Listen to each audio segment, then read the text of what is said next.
Vi er kommet til den seneste kapitelen i Johannes evangelium.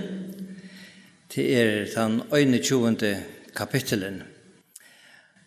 Hessen her kapitelen han hever 25 vers, og i det ferdig at tåsa om fyrstan de første versene og i hessen her kapitelen.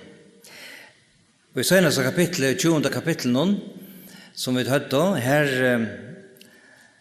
her hørte vi jo om at Jesus han reis opp fra deion, og så hørte vi også om til at han åpenberer seg for lærersveinen og også for øren. Og jeg skal begynne ved å lese 2 til første versene i her kapittel 21. Og her stendte såleis: Etter hetta åpenbæra Jesus i aktor for lærersveinen vid Tiberias vatn. Han åpenbæra seg såleis, som Peter, Thomas, som kallades Tvøybore, Nathanael ur Kana i Galilea, sinne Zebedeus, og 2 ærer av lærersveinen. Hansara våro saman. Her leser vi først her at det stender etter hetta, og det stender flere ferier i Johannes evangelium. Hentan her tøyer biler som han kallar for etter hetta, og vi vet i rundt og ver ikke hvor langt det er at han har det sørste som vi tar av lise, men det kan så løs seg gjøre samme. Han som sagt nøyder som malbæringene flere ferier Jöknon evangeliet, men heter i ötlom förum 18 og 8 dagar, eller i middelen 8 dagar efter at han var upprisen. Du tar lesa ut om Bant Aren, da han møtte Thomas 8 dagar efter opprasjona, og selv om de Aren 4 dagar var gjenkner hver han får til himmels. Og vi leser så i hessen versen at han åpenberer seg attor, som det stender. Og det jo tog at han åpenberer seg flere ferier, 4 imskon falkon, og 4 lærersveinen har han åpenberer seg 2 ferier, som vi leser om i kapitlen framan undan. Og vi kunne kanskje spørre, spørningen var kommet til morgen, og kan altså komme til åkken til vi leser det her, at man husker om det her, han kom til kjøntere vi først, hese 4. dagen her. Hver måte han så være resten av togene? Det vet vi ikke, og vi vet heller ikke hvordan han var, verilig. Det kjente han ikke alltid, men så kjente han korsene, og han kom knappelig, og vi leser jo i 20. kapitlet at han kom innom stångta dyr. Han kom i kjøkken og stångta dyr. Og det var jo til at Jesus kom til alt. Og etter opprørsene så har han finnet jo et opprørsene likam. Han som det øyne stender, han har finnet ære utkjønt 4 døgn. Og han kunne være og søtte ut just som han ville.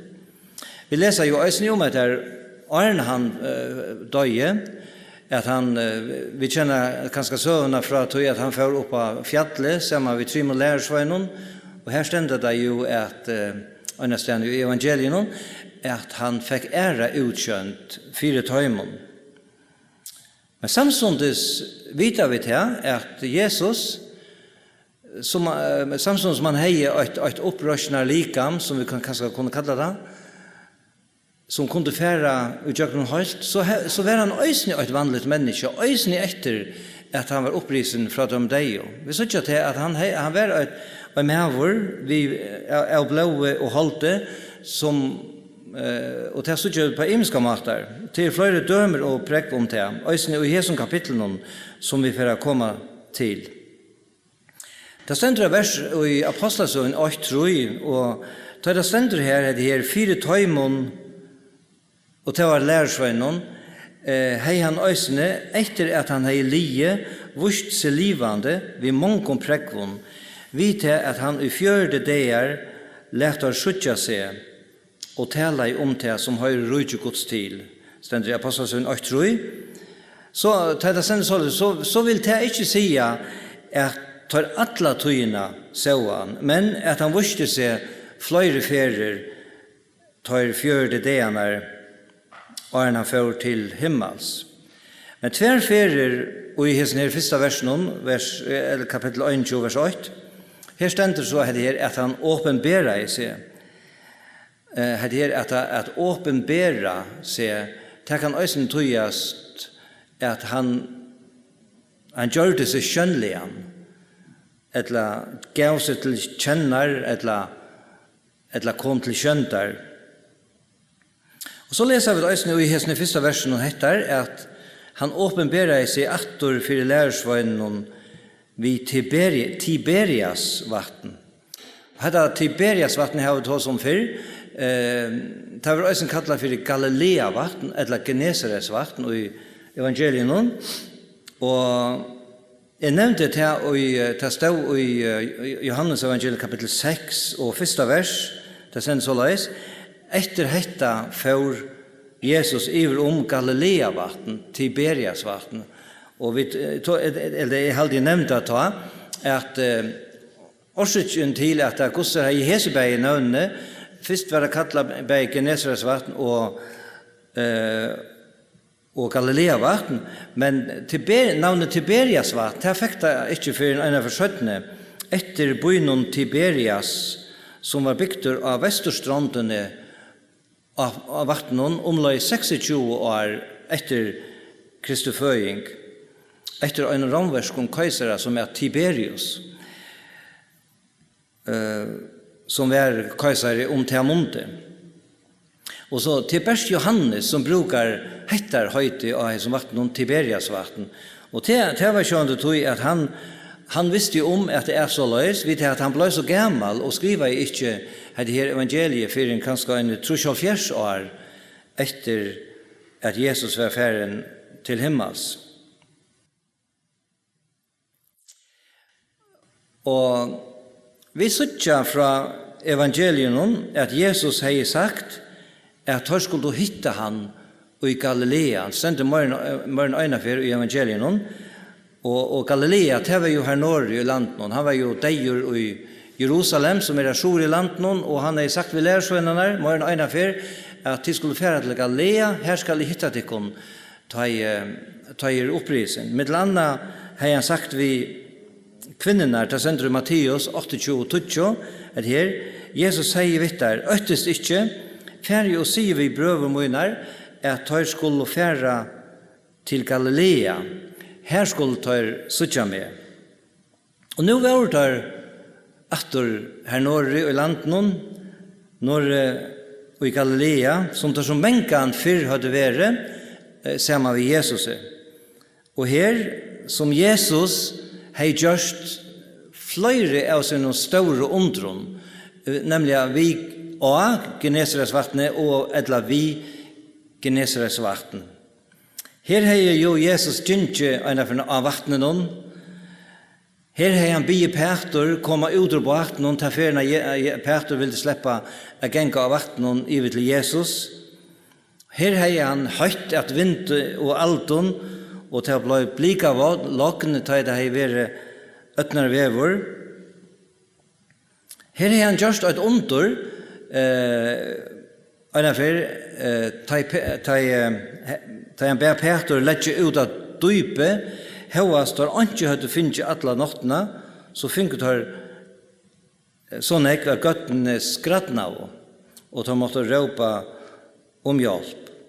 Og en hending som kanskje ikke så veldig kjent, det at det var just her at han øyne for en Peter færre om han til vattnet og kastet ut onkel og tekket han første fisken og i ankom, så skulle jeg finne en pening som tar så kunne gjelte tempelskatten vi.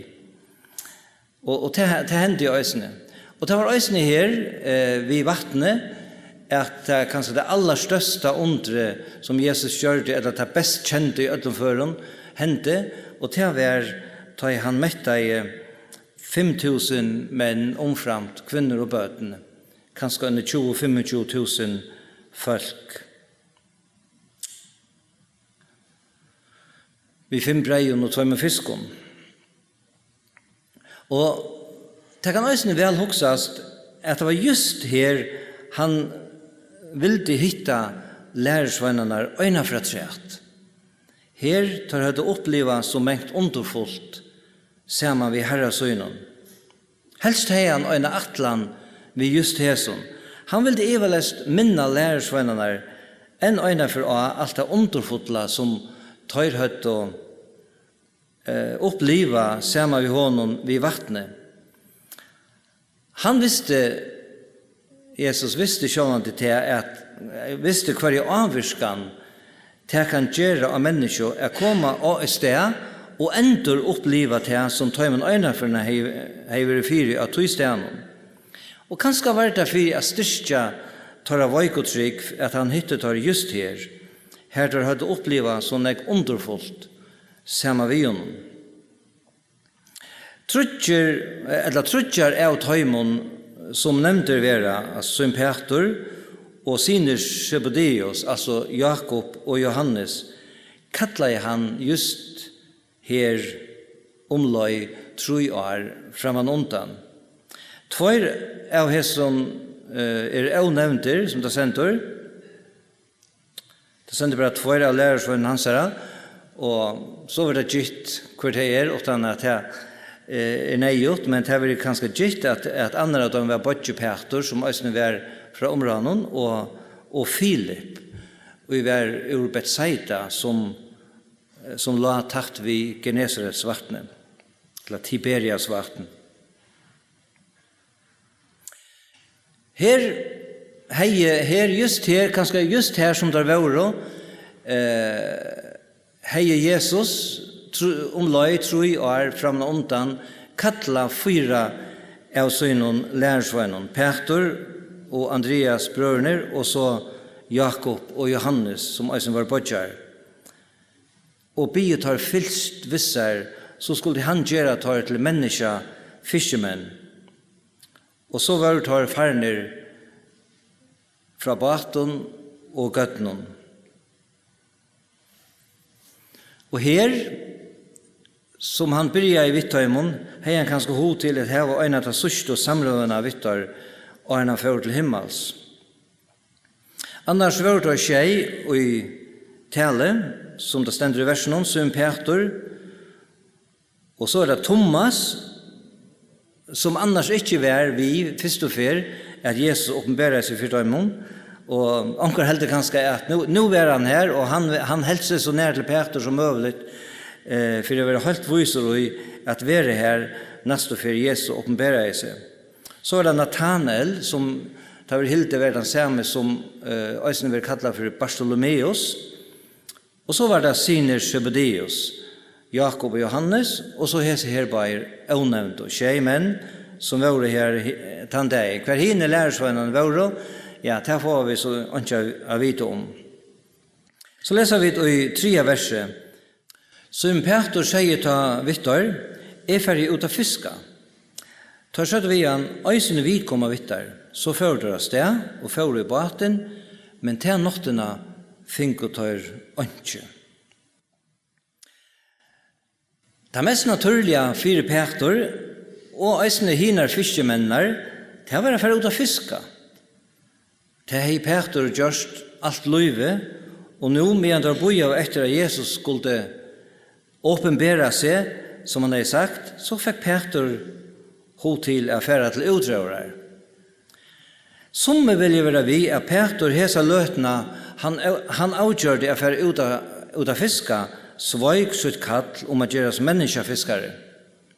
At han har mist alle vøvn, og at han nå har sleppt ikke bare sånne kattle, men øysene enn øyne for har svitje herran, og har vent honom og ødlån andalion bætje.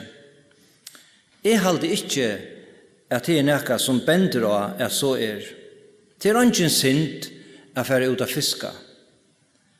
Det er ikke synd å arbeide for føyene. Tverstor i møter. Peter og hinner lærersvennerne, tar fattige menn, som her sjås et høve, jeg får om ikke annet et kåk, jeg får seg mæt i munnen, og kanskje vinne seg noen kroner. Vi vet fra evangelien at Peter var gifter, og hei mulig stora familie, det vet vi ikke, men jeg husker mer Peter som en gåan innlåmann. Og jeg synes det så løs, at Peter husker at mene boje bedre affære til arbeids enn å genge og letast. Kyrkjeferien Augustin, som levde fra 304 til 430 etter Krist, han sier såleis om dette verset. Det var ikke forbøye til apostelen at løyta aktor til det arbeidet som var til dem naturligt, og som tar dutto, og som tar kjent og nøyot for å halda løyven oppe. Tar visst og ikke bedre å gjøre enn hetta lovliga og for tar just ta nøyova arbeidet, så jeg sier Augustin.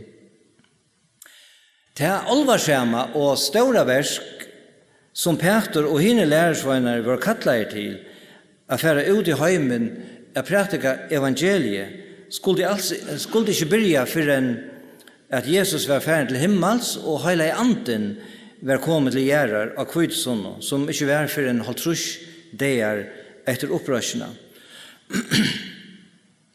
Onkur vil kanskje enta akæra Peter for å lokka hina lærersveinar øysene av enda kattelsøynon bætje, men som sagt, ikke preg fyretøy.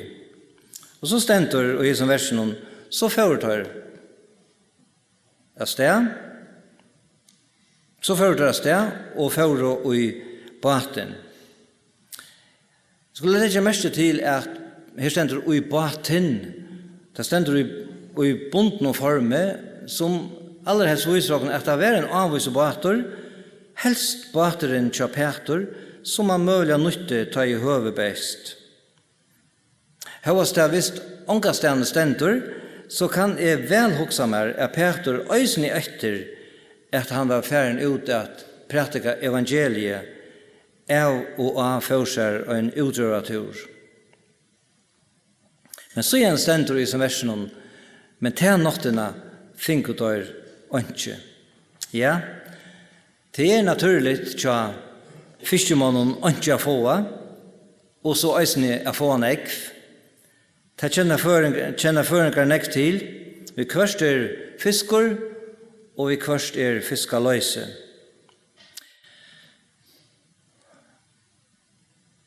Da det sagt, så kunne vi øysen si at det slukt vers som heter «Øysene kan nøytast som et døme eller en mynd av hesson sannleikanon er vidt som tryggvande færre er virka og i eknare kraft heldur enn a boja etter herran. Og her vil hugsa om det antallige arbeidet som Peter og annars ødel uttrykkva av Jesus å kalla a gjera hettar at vera menneskefiskarar til rujtjegods. Vi kunne eisne, ta vi suttja hos urslut gjørtest tja taimon hesa noktana, at det visst hei vært betre tja lærersvennen a boja til dagen etter.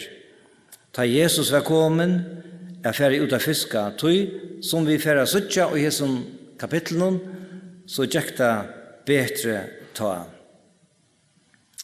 Så leser vi i 4. verset at ta nå morgenen var kommen, stod Jesus av strandene, til visste lærersvennerne ikke at det var Jesus. Dette et omettelig underfullt vers, som vi kunne gledes om av imenskan hatt. Aller helst var lærersvennerne ikke i aller beste lære henda morgenen. Tar et vi ute, ser det ut til alle noktene, og kom atter vid taumon bate. Ivalest vånbrottner, og kanskje øysene ørskimleier av Jesus som hei bygget å komme til Galilea, til her skulle du hitte han. Men hver var Jesus? Hvor kom han ikke? Tar våre kanskje vi å missa vånene. Og således kan det mengan være tja okkon. Vi kanskje spyrja, hver Jesus og i øtlund tøy som okkon kan være fire? Hvor skulle vi fære ut jøknon ta myrsk og nottena og så å sija vi taumon båte? At kjenne hese her taumløyga kjenslina, ta vi kjenne okkon ansamøll og alt tidsis bæra myrst rundan om okkon. Men kære tid, attan av natt kjemur morgon, attan av myrskre kjemur ljøse. Det gjør det da øysene tja lærersveinen hesa fer. Ta i morgene var kommen, stod Jesus av strandene. Jeg halde av malberingen tja Johannes i her, stod Jesus av strandene, og at han ikke sier, altså Johannes, at Jesus kom oman av strandene.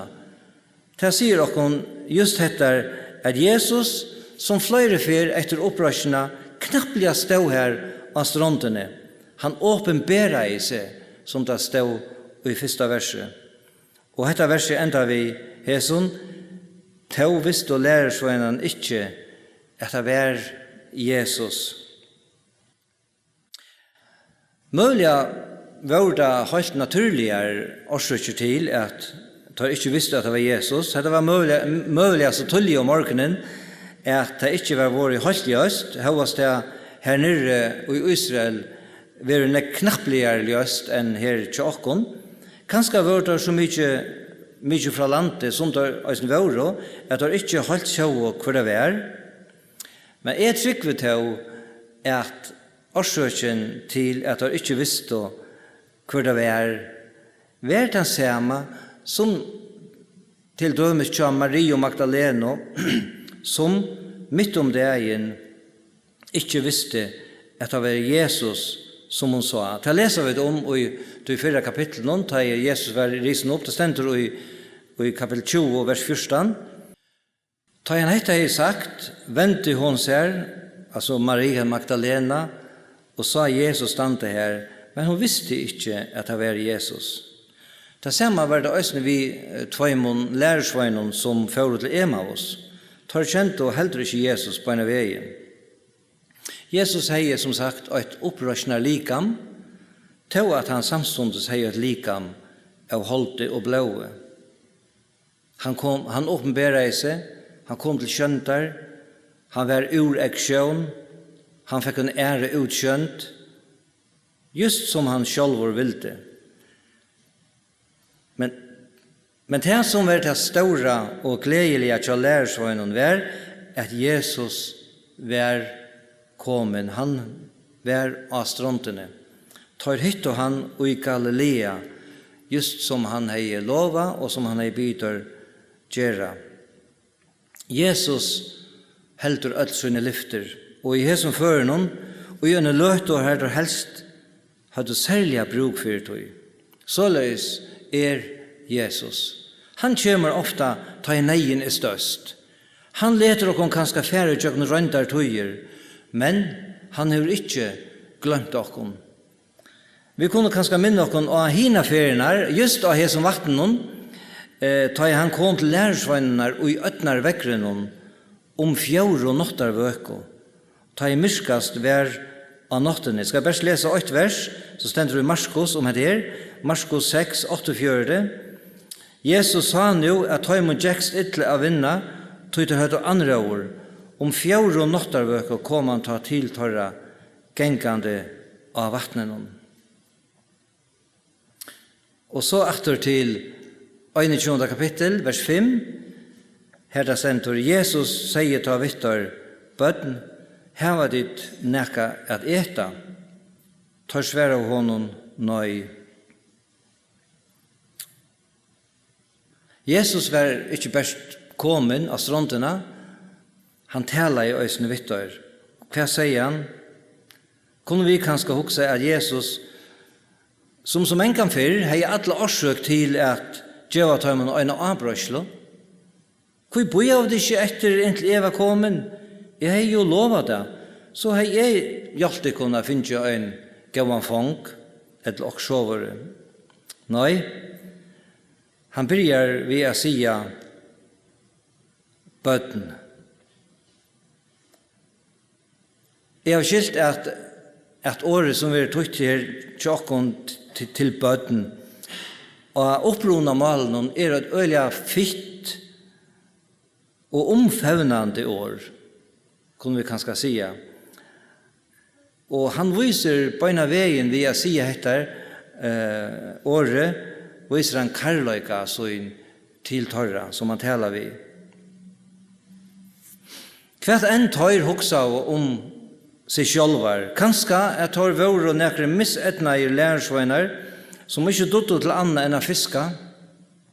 Eller hvert tar hoksa om Jesus, så vil de han lete tar beina veien merskja og vita, høyast tar til løtene ikke visste at det var Jesus, at her av strandene stod en fitter og bløyer medover vi en mildare rødt. Kanskje gjør det Jesus det, fyrir at djeva tar man en anpenting om at det var han. Og så spyr han hentan her, kanskje sin løkna spurning, her var tiden akka eta. Ein hever skriva såleis om det her, som Jesus spyr, fer hette okkon ikkje at hoksa om Jesus, da han byrja i samrøvena vi hina samversk og kvinnerne, og i kapittel 4, og Johannes, og lika som breit uisen, som det jo var, mittlen se og hana.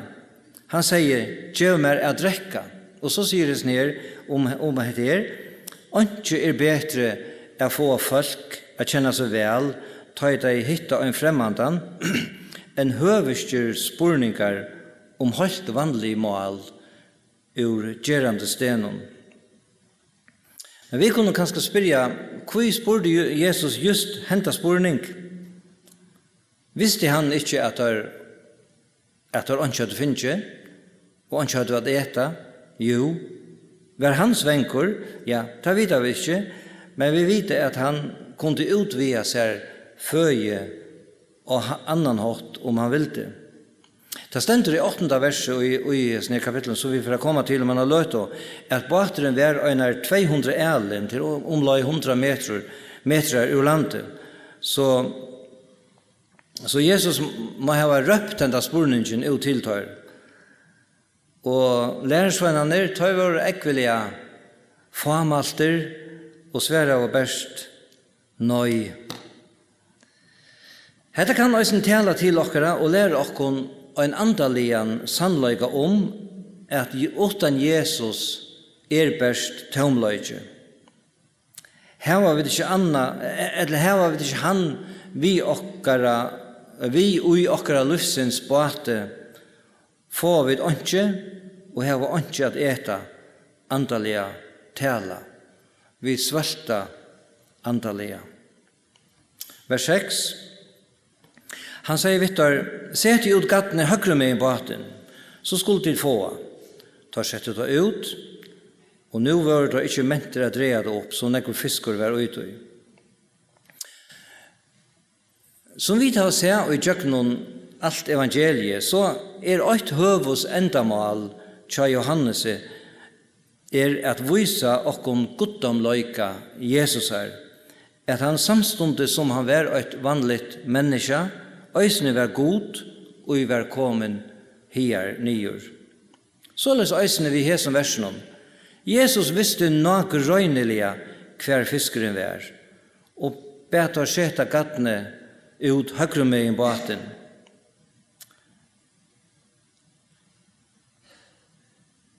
Og jeg tykker vi øysene at Jesus, vi at å gjøre dette, for å sti langere og i hæsen, at han åpenberer seg fire lærersvønnen.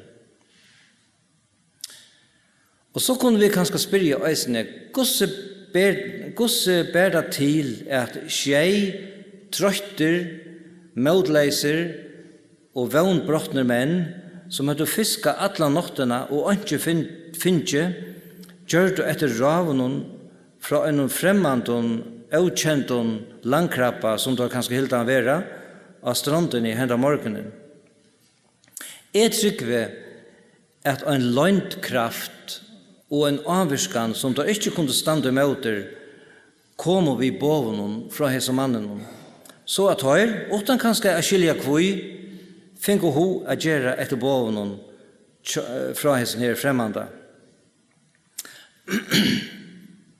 Antallige lærdomar i sjåvande øysene og hese nere, og vi kan si at det hentet hatt, ta Jesus slipper fram eit, ta verur iverflå, ta verur angen tomløyke, ta verur gattene fullt. Gjera vi som Jesus sier, færa vi at oppleva framgångt og i andalega liv i okkara. Så stendur i vers 6, Læresveineren og Jesus elskaje, sier da vi Peter, til Herren. Da som Peter hørte at det var Herren, bant han kyrstelse en omsett, og han var nærkjen, og leip ut i vattnet. Som vi da har sett før, så kallar jeg Johannes, som har skrivet evangeliet, seg sjølvan for læresveinen og Jesus elskaje. Da vi løser om opprørsene i 20. kapitlet, ta så vid at Johannes var den første som det stender om at han sa og troe. Han var den første som troe at Jesus var opprisen. Øysene her han den første som asanna i at det var Jesus som stod av strandene. Det kan gjøre oss en avbending om at Johannes, mer enn hiner, hei et verkje eia, og vi kunne si et mer andaligt sinne. Og det kan også være en tala til okkara, og en spurningur, varnast vit, ta Jesus til steder, og talar til okkara.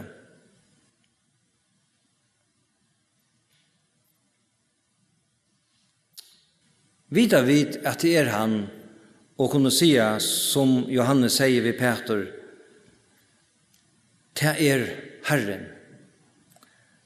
Og så det som Peter, som vi kjenner, øysene fra hvordan han var, han leip ut i vattnet, da han hørte at det var Jesus. Vi kjenner Peter fra evangelien som den her bråa, framfursna mannen som mengan leip fram av. Men hesa fer kunne vi ikke si at han leip fram av, men at han leip ut i vattnet viser okken en mann som hei skumt å komme til Jesus. Peter hei se Jesus tverrferer årene til, altså etter opprørsene. Og anskjent ivast og i langtest Peter etter alt det som var fer fram, her han mittel anna hei svitje Jesus og digelia, og han døye, langtest etter å være sammen med Jesus, så nek som gjørligt. Og jeg var lest, langtest hon øysene etter at høyra fra Jesus, at vi skiftene mittlom torra atter kunne være just som de var og fyrr. Og til fikk han øysene av sanna, som vi tverre at høyre om neste fyr. Så leser vi et 8. vers. Men hine lærersveinene kom vi på 18, tog tar våre ikke lengt fra landet, best under 200 elen, og tar sløypa av gattene ved fisken etter seg. Av opprona malen skilst at båteren her som tar sløypa av fisken vi, var en minne båter, og i tar som vanligt var, høyt og hengande etter ur til større, og som tar så kunne komme nærre strandene vi. Vers 9 og 20. Tar han å komme av land, så tar kålgløver litt her, og fisk av tøymon og brei. Jesus sier vittar, kom her vi fiske av tøy som tid finko nu.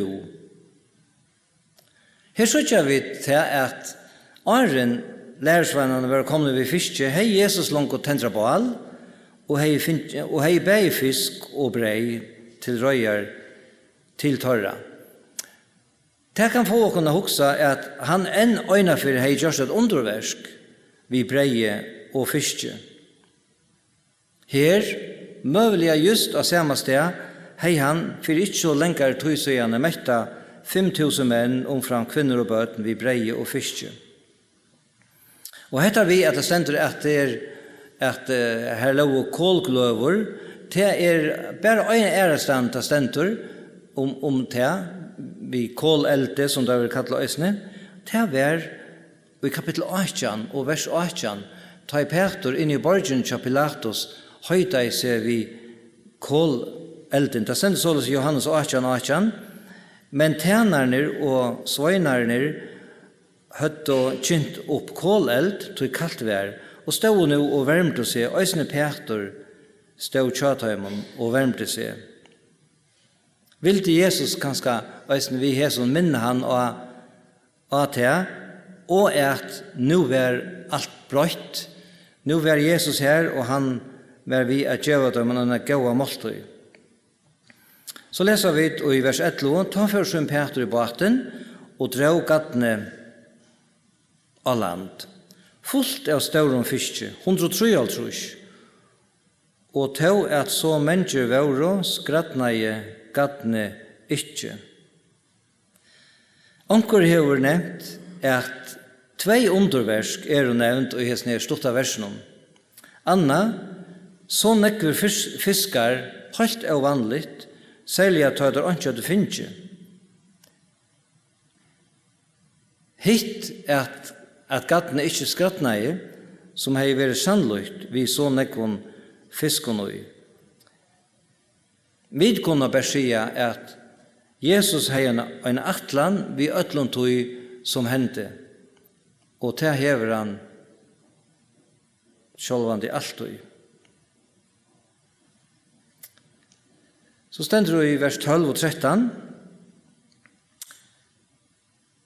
Jesus sier Vittor, kom i hier og feir til kunne eta. Men ønsken av lærersvennen våga i seg å spyrje han, hvor du? Tog ta skilto at det var Herren. Jesus kom ta og tog breie og gav ta i mån til, sommerløys fisken. Det omfavnande sinnaleie og karløyken fra Jesus underfotler. Alt til røyer at teka og imøte mennesken. Kom i hier. Alt til røyer at djeva. Alt til røyer at metta og føa mennesker. Og her kunne vi også huksa om det og antalian hårt. Hese her lotene som han, eller dette som han gjørte vi lærersvenner hendan dagen. Og her sier det så, vi kålelten, minnes kanskje akter av, hvordan selv hadde vært, og nå ser man vi Jesus, som best viser gøsko, og som djever tøymon. Så skal jeg lese det sørste verset som vil ha fyrt oss i det, og til vers 14, her stender, hetta vær nå tria ferien Jesus åpenberer seg for lærersvennen og sønnen, etter at han var risen opp fra hinnom deg. Jesus åpenberer seg mer enn trutja ferier. Men, som Johannes sier, dette var 3 ferien at han åpenberer seg for læresveinen og sønnen. Og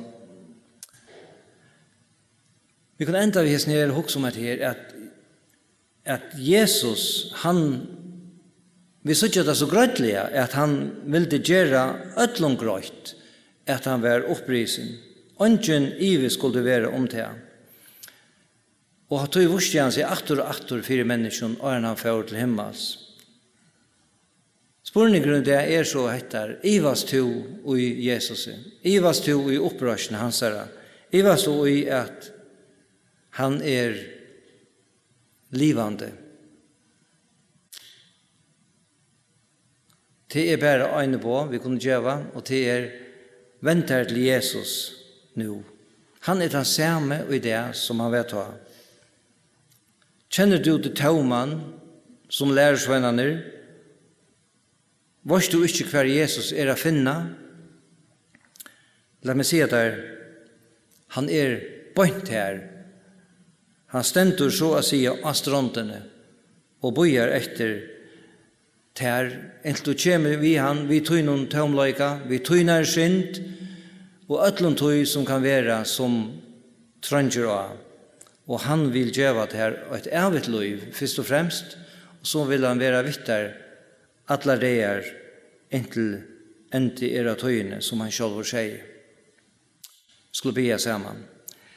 Gå feir, vi takkar deg for åretøyt, vi takkar deg for Jesus, som kom til gjerrar, som døye og reis oppatter. Vi takkar deg for lærdommene om han, som hei ahoa og hever ahoa i menneskjen. Hever ahoa i tøymon som koma til hans herra, gjøv dem nytt liv, fire gjøv dem synd. Vi prøys og takkar der for til feir, og vi legger okkon i tøyner hendur, alt det som har hørt og lust i det, og vi legger land og folk i tøyner hendur, og ber om nøye tøyna og hjelp tøyna av etlen økjon. Vi takkar til her tøyne navnet. Amen. Så skulle vi døysene i det synsja en sang sammen, og jeg halte vi skulle synsja nummer 501. Jeg ser bøkene her. 501. Sæl sjalen som frelsaren hever til vin.